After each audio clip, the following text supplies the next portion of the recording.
Hi there, this is Wendy. Thanks for joining me for another basics video. This video is going to focus on Stampin' Up's Stampin' Write Markers.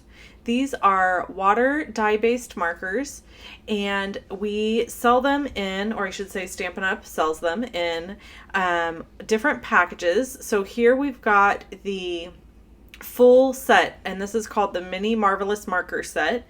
It's $110 and you get 38 markers total. So you can see it comes in this great plastic little case, and there's actually a plastic case that goes all the way around this, but I don't keep mine in that. And these are the subtles, brights, subtles, regals, brights, and neutrals. So it comes with all of those markers in the set. Now I want to show you how to maintenance these markers. The cool thing about these markers is they are refillable. So I've got my Bermuda Bay marker here, and I'm using my Bermuda Bay re-inker, and I'm going to just drop a couple drops into my Bermuda Bay marker, and voila, I'm done. And then I can take my tweezers and push my marker nib back down into the marker, and the markers re-inked. So this is the great thing about having all of our re-inkers, is not only can you re-ink your ink pads, but you can also re-ink your markers. So it's very handy to have those re-inkers. The markers also have two ends. There's a brush tip end that has kind of a foam nib, and then and you can see here it can go thick or thin, and then it's got a bullet point nib that is a pretty fine tip end, and so it writes nice and small. So I really like when I'm doing brush lettering, I like to use one end, the finer tip end for my address, and the thicker tip for the brush lettering. Here I've got a blender pen. This is actually a separate item, but I wanted to show you how you could use the blender pen with the Stampin' Write marker. You can actually lift ink from the Stampin' Write marker itself to do shading and coloring. So here I'm just kind of shading one side of this takeout box, and you can see the shading coming in really nice there, and shading down here. So you just brush it across the tip of the marker a few times, and it picks up a little bit of the ink from the marker, and then you can apply it to your project. And it's a very soft amount or light amount that it brings onto the blender pen versus using the blender pen directly in the pigment, like in the palette of an ink pad. So that's one thing you can do.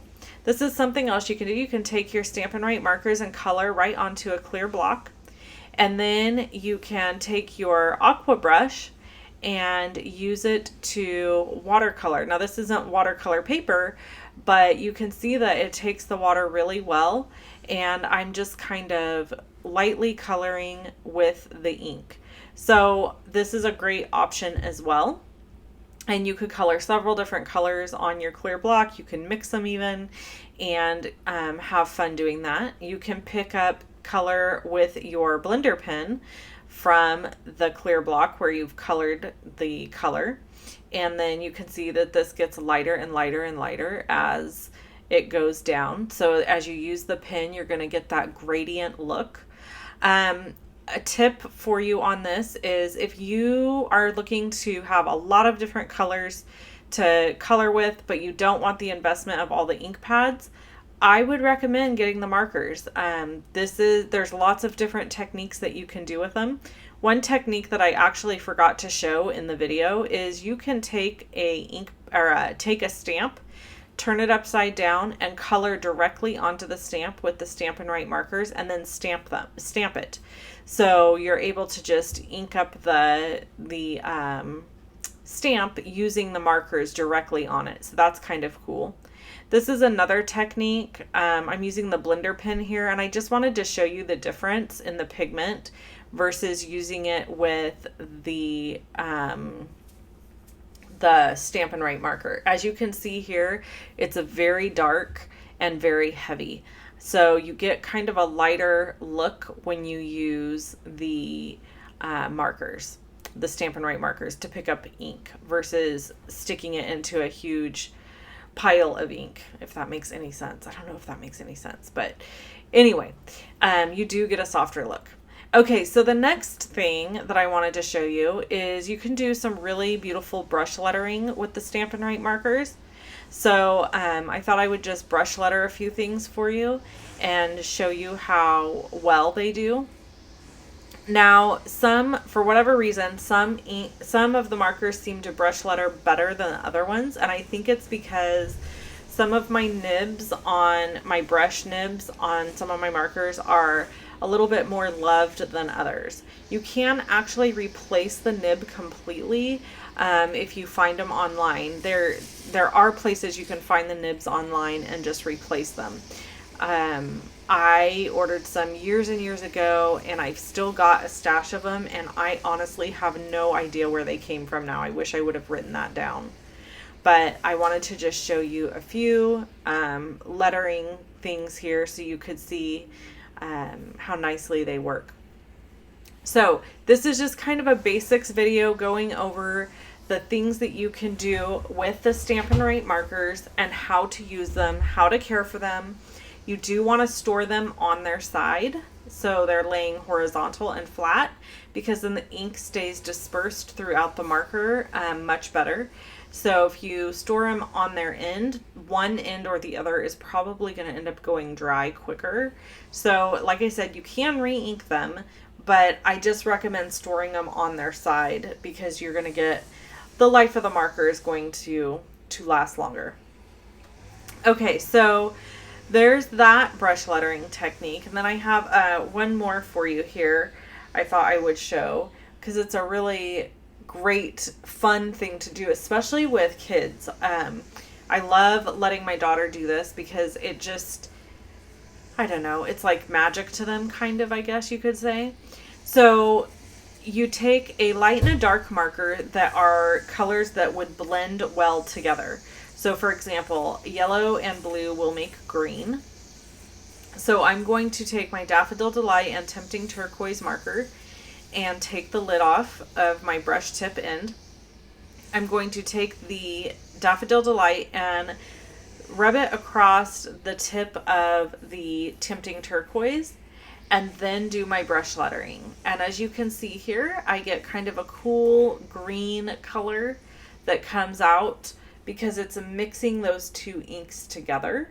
And it's not all the way mixed. So you're still seeing the yellow and you're still seeing the blue.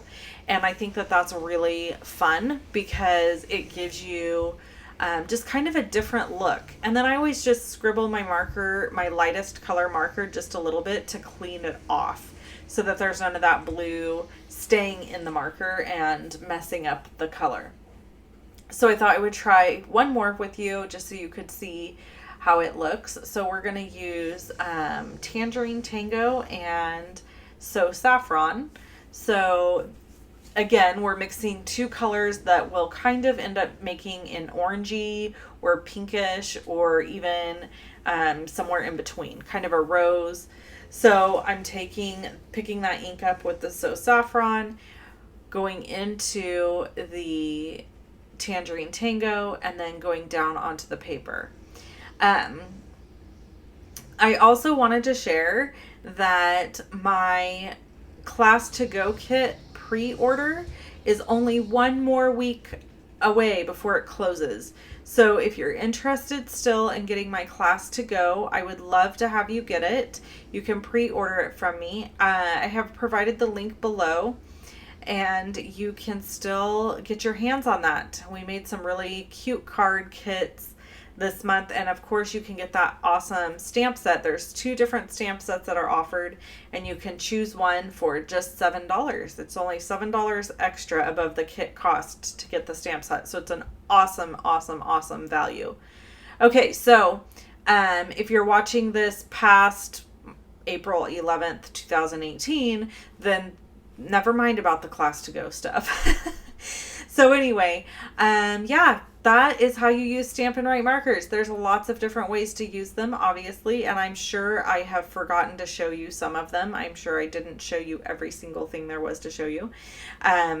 There are probably lots of ideas out there that people use these for. You can use them just to write, you can use them to brush letter, color on stamps, watercolor, all kinds of things. If you would like to see other videos from me, click on either image you see here. If you want to purchase your own set of Stampin' Write markers, you can get them at the link below the video. And there's also information over on my blog at loveandstampin.com. Thanks so much for hanging out with me. Bye-bye.